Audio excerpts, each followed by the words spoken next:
Guten Morgen, ich bin gerade aufgewacht hier oben auf dem Berg. Ziemlich hoch hier auf 1500 Meter und super Aussicht in meinem Zelt. So eine Hammerlandschaft hier. Berge im Hintergrund, 360 Grad und hier Sonnenaufgang.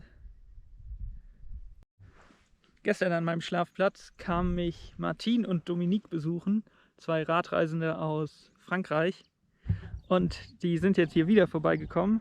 Die haben ein paar Kilometer unterhalb geschlafen, wo ich geschlafen habe. Und jetzt trinken wir ein bisschen Kaffee zusammen und frühstücken. Cheese. Do you want cheese? Oh yeah, we bought it in Lyon. There was a Marché. market. No, outside. How you say in English? Market outside.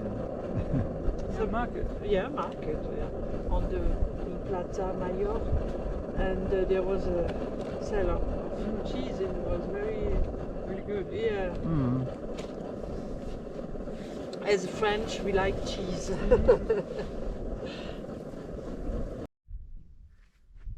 Ich habe hier jetzt gerade noch zusammengepackt nach dem Frühstücken.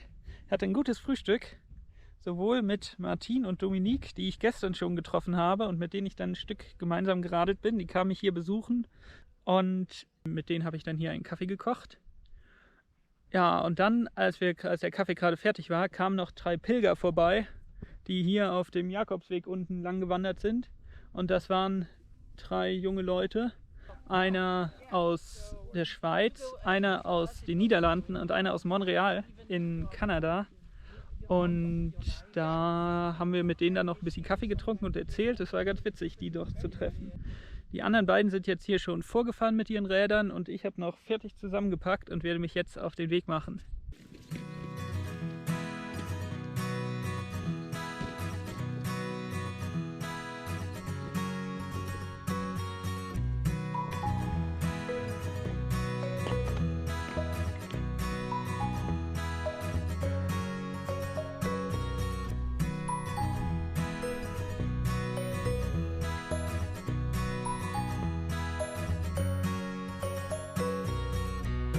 Und schon geht es das erste Mal heute bergauf. Aber schöne kleine Straße hier und ganz ohne Autos. Ein bisschen Glück kann man hinter mir jetzt auch gerade sehen, wo ich geschlafen habe, da auf dem Hügel. Ich glaube, jetzt habe ich es geschafft. Bin oben. Jetzt geht's bergab.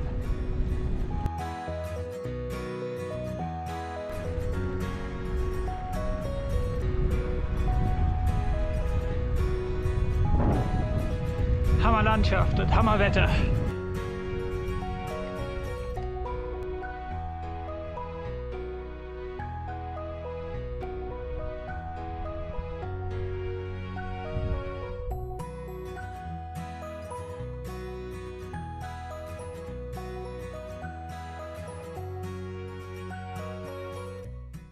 Das ist hier eine super coole Abfahrt.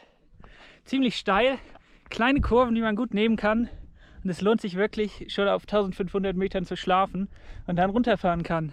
Da sind sie wieder. Bonjour! Ich habe Martin und Dominique wieder eingeholt und bin jetzt mit denen ein ganzes Stück weiter hier den Berg runtergefahren. Es gab schöne Orte und das ist einfach eine total tolle Abfahrt hier. Es ist nur ein bisschen kalt, deshalb habe ich mir jetzt die Jacke wieder übergezogen, habe ein paar Handschuhe, die ich gleich anziehe und dann geht es hier weiter bergab.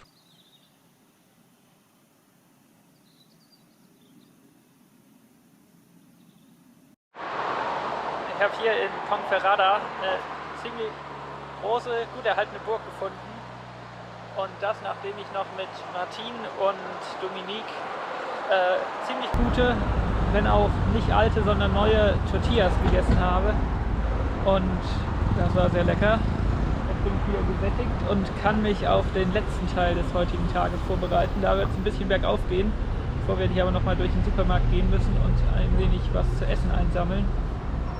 Und dann mal sehen, wo ich heute Abend ende.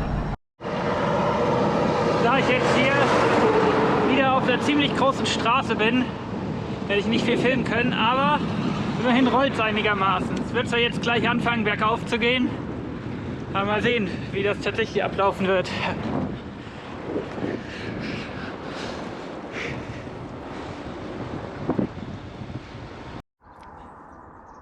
Jetzt mache ich erstmal Pause auf einer Bank und esse eine Banane, die ich gerade gekauft habe. Dazu so folgende kleine, etwas furchtbare Anekdote. Ich habe nämlich vor 2 Tagen schon ein paar Bananen gekauft. Die kann ich nicht mehr finden.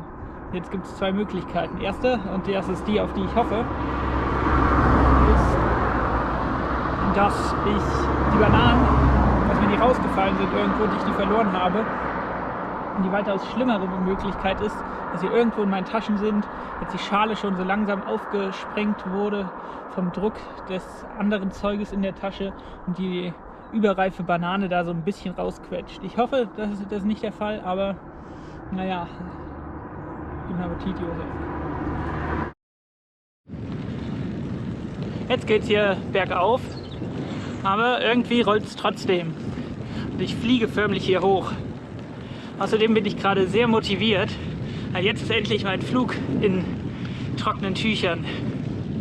Am 28.11., also noch in diesem Monat, geht es nach Argentinien. Bin ein bisschen aufgeregt. Mal sehen, wie das so alles ablaufen wird.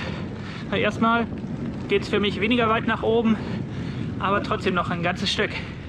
Dann ist das ja hier wieder eine klasse Aussicht. Richtig cool. Was jetzt kommt, könnt ihr euch sicher denken, ein Must-Have in jedem guten Fahrrad-Edit, der Serpentinen-Shot.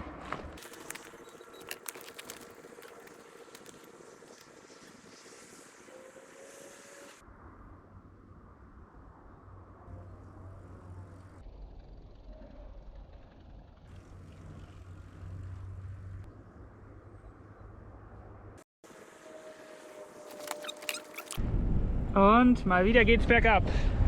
Mal sehen, ob ich überhaupt noch mal oben ankomme heute. Okay, habe ich ein bisschen vertan. Geht doch bergauf. Und ist ja ganz schön steil.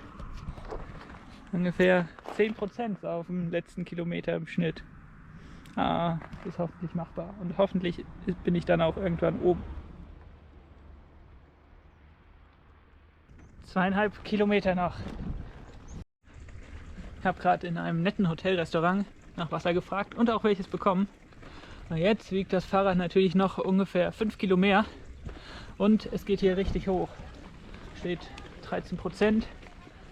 Naja, mal sehen. Die Landschaft hinter mir ist durch eine der unaufhaltsamsten Kräfte der Natur entstanden. Das ist weder Plattentektonik noch Erosion, sondern es waren die Römer.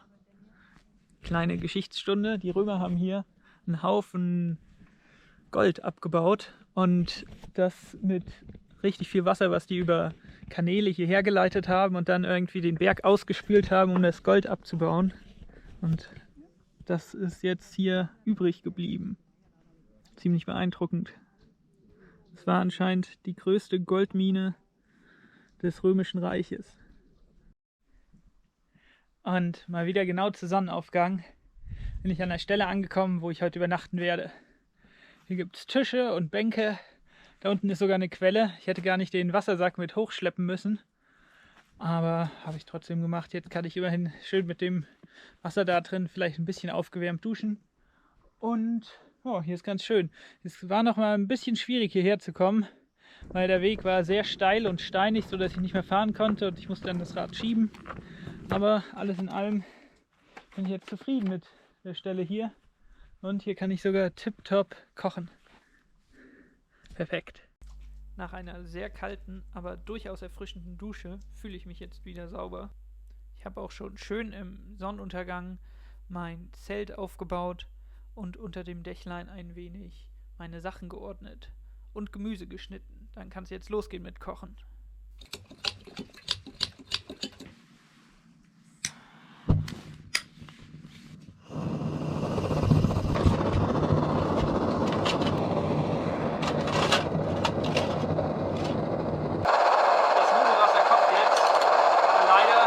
Salz alle. Das ist sehr traurig. Was gibt's zu essen? Nudelsalat mit Nudeln, Tomaten, Zwiebel und Gurke.